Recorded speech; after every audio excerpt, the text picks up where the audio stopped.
जो राज्यसभा में स्थान भरने की इच्छुक थे। खुद ही के लोग नारा दे रहे थे 2025 से 30, फिर से नीतीश। यहाँ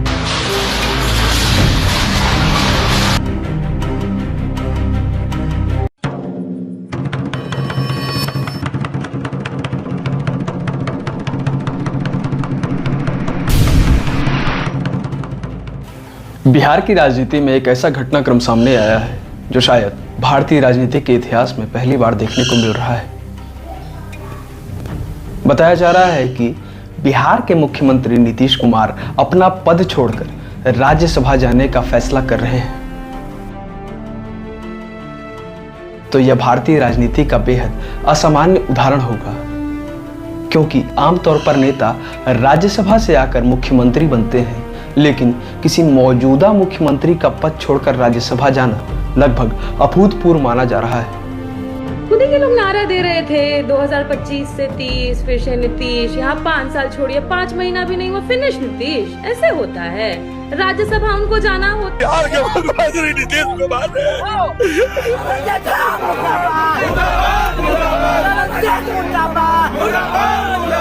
कि बिहार की जनता ने जो जनादेश दिया है 25 से 30 के लिए मुख्यमंत्री के रूप में स्वीकार किया है, तो बीच में राज्यसभा भेजने का षड्यंत्र क्यों?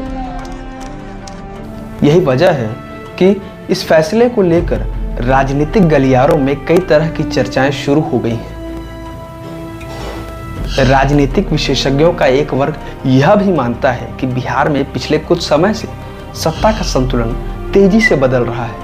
उसके मुताबिक भारतीय जनता पार्टी धीरे धीरे अपने लिए अधिक राजनीतिक स्पेस बना रही है। ऐसे में यह सवाल उठ रहा है कि क्या यह कदम गठबंधन की अंदरूनी राजनीति का हिस्सा है या फिर बिहार की सत्ता में नेतृत्व परिवर्तन की तैयारी।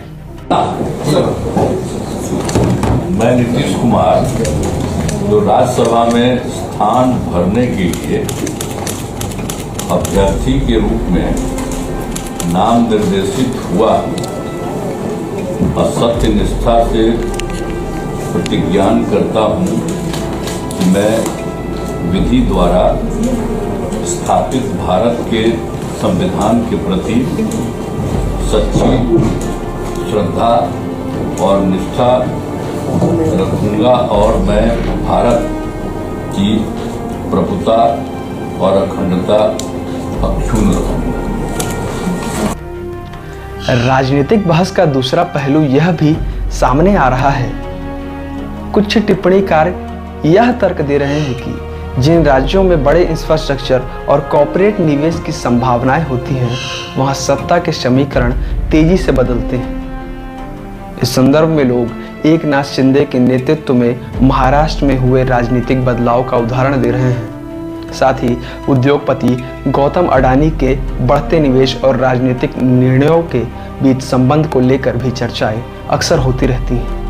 हालांकि इन दावों के पक्ष में ठोस प्रमाण अक्सर नहीं आते, लेकिन यह बहस राजनीतिक विमर्श बनकर जरूर रह जाता है। अगर नीतीश कुमार सक्रिय राजनीति से पीछे हटते हैं तो इसका असर सिर्फ सत्ता तक सीमित नहीं रहेगा।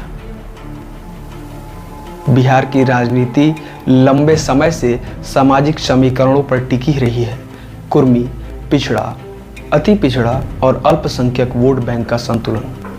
ऐसे में नेतृत्व परिवर्तन का मतलब होगा नई सामाजिक इंजीनियरिंग, नई राजनीतिक प्रतिस्पर्धा और शायद नए गठबंधन। तो क्या यह सिर्फ एक व्यक्तिगत राजनीतिक फैसला है या फिर बिहार की राजनीति में एक बड़े बदलाव की शुरुआत? क्या क्षेत्रीय नेतृत्व धीरे धीरे कमजोर हो रहा है या यह सत्ता संतुलन की नई रणनीति है? आप क्या सोचते हैं? यह सियासी चाल है, दबाव की राजनीति है या आने वाले चुनाव की तैयारी? अपनी राय हमें कमेंट में जरूर बताएं।